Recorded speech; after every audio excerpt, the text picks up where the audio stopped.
because we didn't get that chance last winter, because we didn't get that chance last winter, because we didn't get that chance last winter. Why can't I say the sentence?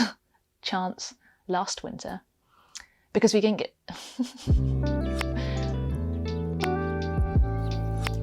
Hi everyone, and welcome to the first of these weekly vlogs that I've been so excited to get out. Essentially, these are going to be a way for me to document 2 or 3 really notable things that happened in my week that were outdoors related or transgender and LGBTQIA+ related, as well as being able to document all of the weekly updates with my transgender journey.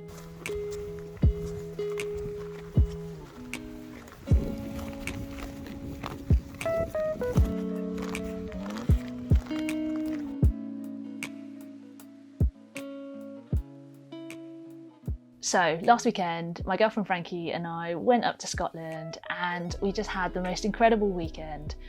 We'd basically signed on to do this winter skills course, and I've never done anything like this before really. It's been something that I've always wanted to do, to be able to be more confident hiking in winter conditions, and I just felt as if this course would be a really good opportunity to just learn all of the basics, particularly with regards to safety. And so we basically spent a couple of days learning how to use crampons, learning how to navigate, and most importantly, and potentially most funnily, which is not really a word, but you get my point, we learned how to ice axe arrest.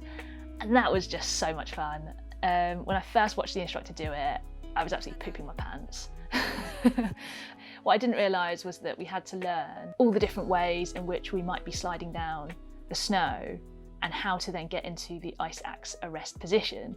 So I thought that we would just get onto our fronts, use an ice axe and stop ourselves. And that was the very first position we had to do, was lying on our front with our feet heading down the slope, right? And I thought, that's it, that's all we're gonna do. And then he made us do it on our back, and then he made us do it on our fronts, but with our heads facing down the slope. And actually the scariest part of that was just getting into the position. That was the hardest bit, was getting yourself into the little pocket that he'd made for our feet and leaning over and then trying to just lean forward down the slope, but still hold yourself on with your feet. And if you've ever done a bat hang whilst you're climbing, it kind of felt a bit like that. And so getting into the starting position was actually the hardest thing. And after that, it was fine, and actually turned out to be so much fun. I loved it. Me and another person who was part of our group, we had quite a small group of 5, which turned out to be a really nice number. We noted that this was kind of the closest thing to playing sometimes that you get as an adult. We were just sliding down the snow, and it was just so much fun. The instructor noted that there was pretty much no snow left from the previous week. The conditions had just gotten really mild and a lot of it had melted away. For me, I was still like, this is still incredible. There's still snow here. And I just loved the fact that I could take myself to landscapes like this. And even though there wasn't that much snow, even just a dusting of snow on the rock, I realised just really made the rock look even more beautiful. And it just kind of brought the rock to life. And as I stood there on the second day, just looking out, oh, it was just phenomenal. But something that I have to note is that I also experienced quite a big moment of dysphoria. And it wasn't just actually a moment, it was a moment that kind of lasted for hours, actually. And it all started because I already, previous to going on the weekend, was concerned about my boots. And I'll tell you why. It sounds so silly, but I bought my boots in December 2020, and I had planned to go up to Scotland for this shoot. And a couple of days before the shoot, Scotland closed its borders. So I wasn't able to go up there. And I didn't have any opportunity to use the boots because where I was based at the time was near Reading, and you don't really get a lot of snow or mountains in Reading. So back in December 2020, I was still presenting as a woman. So I bought these Scarpa women's boots. And they're really identifiable as Scarpa women's boots because of the colouring on them. I actually wasn't super keen on them when I bought them, if I'm being totally honest. I saw the men's ones and was like, oh, they kind of look nicer. I would prefer to buy those, but I have really narrow feet, and oftentimes that means that the women's boots fit me better. If you spend some time around equipment like this, you start to be able to identify those are women's boots and those are men's boots. And so for me, looking at these boots, I knew that they were pretty identifiable as women's boots. And, you know, thankfully they've used blue on them, blue and orange instead of teal, although they do call it teal. Anyway, I just had this thing in the back of my mind of these boots seem to me very identifiable as women's boots, and therefore anyone else on the course who also has been around equipment like this may also identify them as women's boots, and therefore by proxy identify me as a woman. And my kind of worst scenario that can happen, that I'd sort of not played out properly, but I had sort of thought about, was if someone else on the course was wearing the same boots who seemed to identify as a cisgendered woman. And then it happened. And someone else on the course who I assume, so I may not be correct, but I assumed to be a cisgender woman, turned up with the same boots. And I was like, oh, shit. I just felt so self-conscious about it. That lingered in my head for quite a while, and I kept pushing it to the side, because I was like, well, I'm on this course now, so what else can I do? Nothing. I've just got to wear these boots. This other person's going to wear their boots, obviously, and we're just going to have to crack on. Like, there is nothing else that I can do. But yeah, it kind of got to me. Then, after that, there was only one time, but I got misgendered once. And it was just as we were doing the ice axe arrests, and the instructor was commenting on my technique as I was doing something, and she heard me. But because they were the group was kind of a little way away from me, I was just picking myself up off the floor. And I kind of didn't feel like I could just shout over a correction of, I use he, they actually, you know, without there just being this jarring and then sort of a question of, oh, what did you say? And essentially I didn't want to make a fuss. And that was a hard moment. I was like, shit, well, I already kind of had a lingering feeling a bit self-conscious about the fact that I had these boots that seemed to identify me as a woman.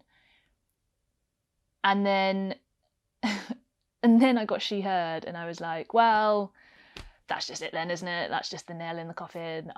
In this group, everyone just thinks that I'm a woman now, and it just made me feel shit, actually. Like, just even thinking about it now, it stresses me out. It makes me feel quite emotional. Yeah. It's not a fun moment. I filmed a little video diary in the van as we finished the day about it, just to document really sort of how it felt. Because we didn't have a chance to introduce ourselves, no one was none the wiser, but then it just there wasn't really an opportunity for me to correct them because I wasn't really in the group. So that really bugged me and was in my head for the rest of the day. And I found myself going really quiet because I couldn't stop thinking about it, which is just a bit shit that like I have to carry that at the moment.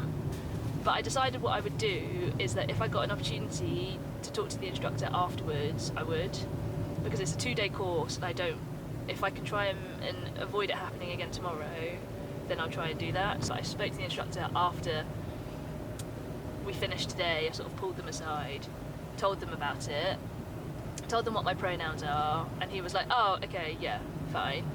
I don't know if he really gets it, but it's nice that he just like didn't make a fuss about it and was just like, yeah, cool. So I was going to mention to you, you know we both filled out those participation forms? Yeah. I wonder whether if you felt comfy to, you could put it on the participation form in the future? So I was thinking about that, and I said that to the guide today, where I was like, oh, I didn't put it on the form, and he was like, oh no, like, you don't need to, and I was like, yeah, but I think I would have liked to. But yeah, I think in future I will do. And they'll probably, on the form, if they don't ask for it specifically for pronouns, they'll probably be like, why is this person putting it on? But maybe it might become clear when they meet me. So yeah, but I think I will do that in future. When I watch through that footage, I'm really proud of myself for documenting what happened at that time in the van, because actually I felt even a little bit self-conscious doing it with Frankie in the van. But when I watch it back, I can kind of also still see this part of myself that's putting on a brave face and saying, you know what, it's okay. Because it kind of was, like, I was really proud of myself that I had taken some action towards correcting the instructor. You know, having that moment to be able to correct people, for me, is really important. And the thing that always, always bugs me is if I feel like I've left a situation where I haven't corrected people. But I can still see that I was putting on a bit of a brave face and telling myself, oh, it's fine, it's fine. When really the thing is that it kind of wasn't. I still felt really shit, and I'd still carried all of those emotions with me for hours on the course.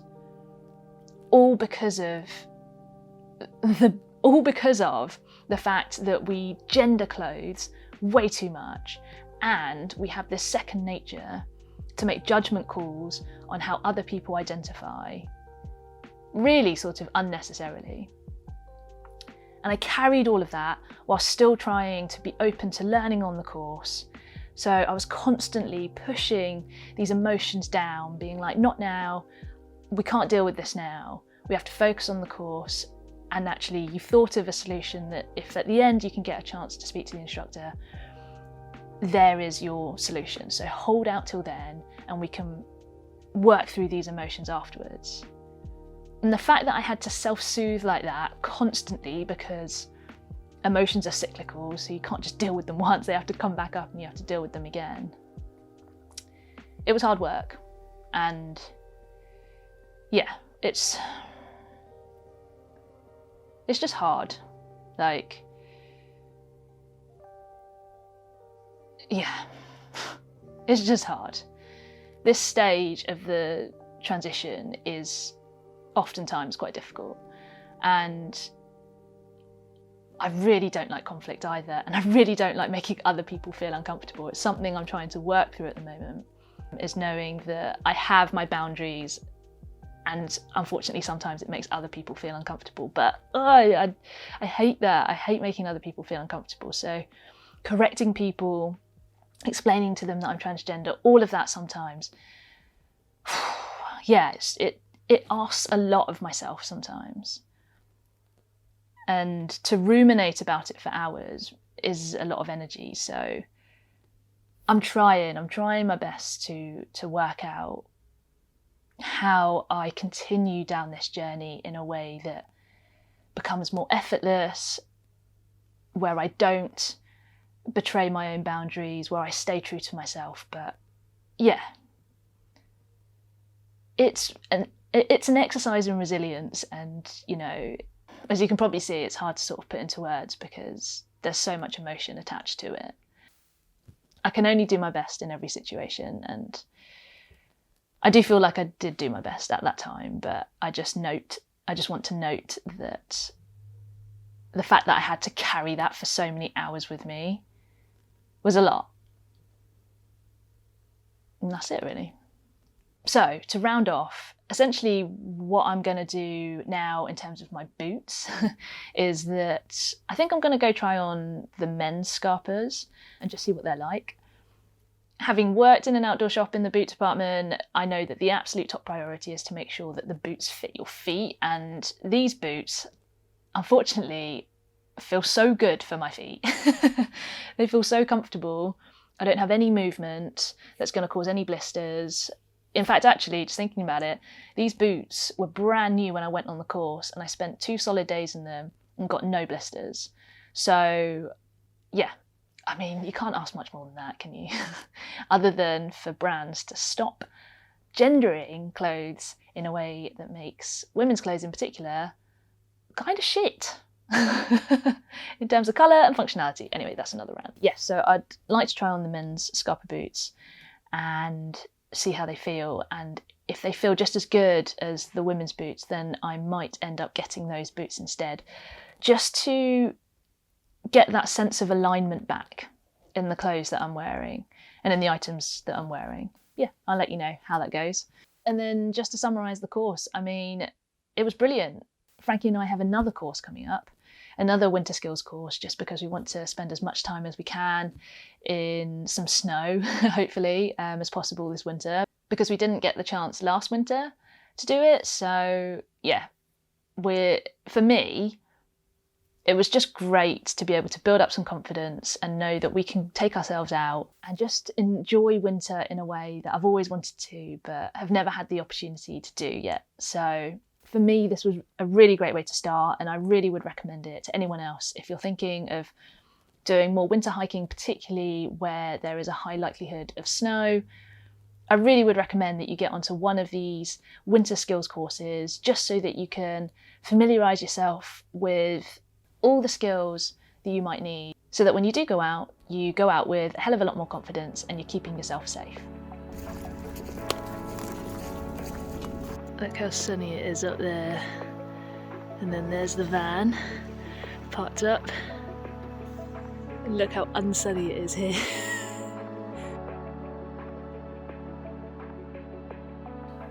So the second thing that I want to note is that Frankie and I, whilst we were still up in Scotland, had this incredible opportunity to go and swim in a loch that a really good friend of ours called Neil recommended that we go and swim in. And it was Loch Con. And it was just so beautiful because the water was so still. We were surrounded just by these beautiful trees, and it was just such a serene place. But also by the time that we got there, the sun was dipping behind the hills and the trees, and so the loch itself actually looked really cold. And when we stuck the thermometers in there, it was giving us a reading of between 5 and 5.5 degrees, which is not the coldest water that we swam in, but it's also not warming. And so because everything looked so cold, we started feeling cold, and we were like, do we really want to take all of our clothes off and then get into the water? I feel like that's a pretty unanimous feeling a lot of the time for a lot of people who are going wild swimming. But we had to, there's this feeling of, well, we've driven all the way here, we've got this loch to ourselves, and Neil says it's really good, so, the entry point is really good. We have to get in. So we started getting undressed, and for me, it's taken about 6 to 8 months for me to get back into wild swimming. I was really starting to get into it in 2019, 2020. And then as I came out as being trans, I suddenly realised that all of the clothes that I was going wild swimming in was pretty much a bikini, or sometimes Frankie and I would skinny dip if there was no one around. A bikini just felt so dysphoric. It just kind of, I get this visceral reaction to thinking about putting a bikini on. I'm just like, no, I really don't want to put a bikini on. It just, And that's nothing against bikinis. It's just the way that they make me feel. So I was like, well, what the hell do I go in the water in? And it took me a little while to work out exactly what I wanted to wear. And I have to give a huge, huge shout out to Speedo for sending me this long sleeve black top and these red Speedo shorts, because they have essentially helped me to get back into the water. And this top is essentially like a rash vest, and it is way too big if you're gonna wear it as a rash vest. It's a large, it's really baggy on me. But that's perfect, because what I found with other tops that I was wearing in the water was that obviously the water makes all your clothes stick to you. And I don't want any clothes to stick to me at the moment. I don't want anything to accentuate curves or my chest. Having an item of clothing that's baggier, that I can sort of, as I get out of the water, it does stick to me, but I'll sort of rearrange it. And the fact that it's black means that It's not going to show up any shadows of my chest area, for example. And so it's the perfect top for me.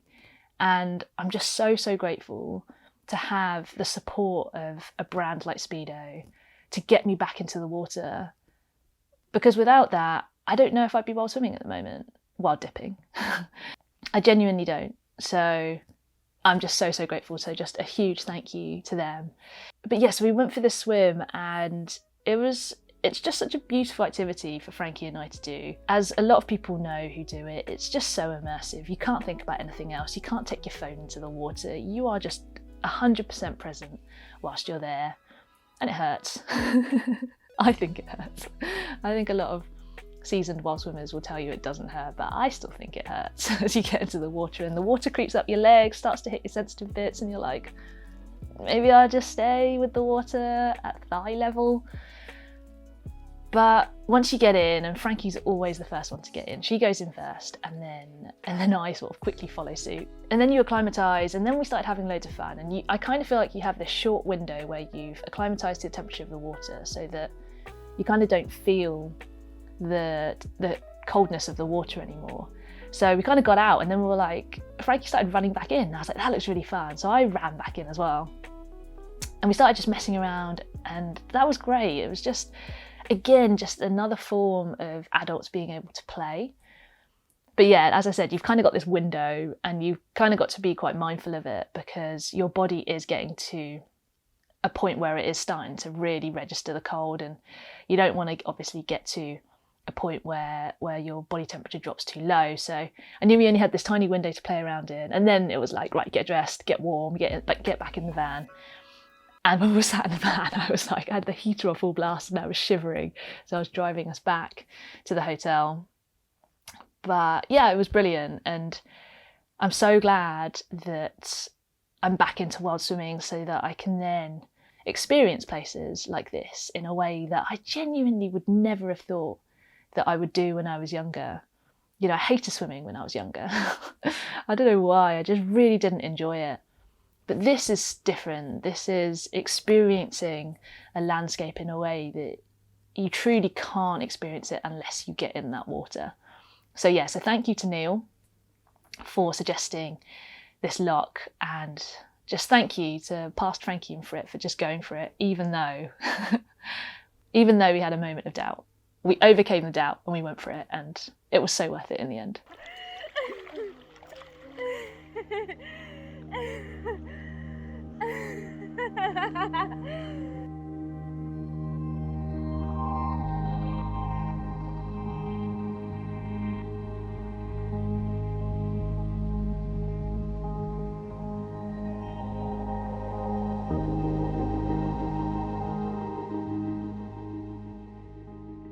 So, moving on to the last portion of this weekly vlog, which will always be an update on where I am in my trans journey. If you've watched my trans announcement vlog, you will know that I've had my second appointment with a gender specialist, and I'm currently waiting for my appointment with the endocrinologist. So that's where I currently am, is that I have had 2 appointments with a private gender specialist who has now given me a gender dysphoria diagnosis.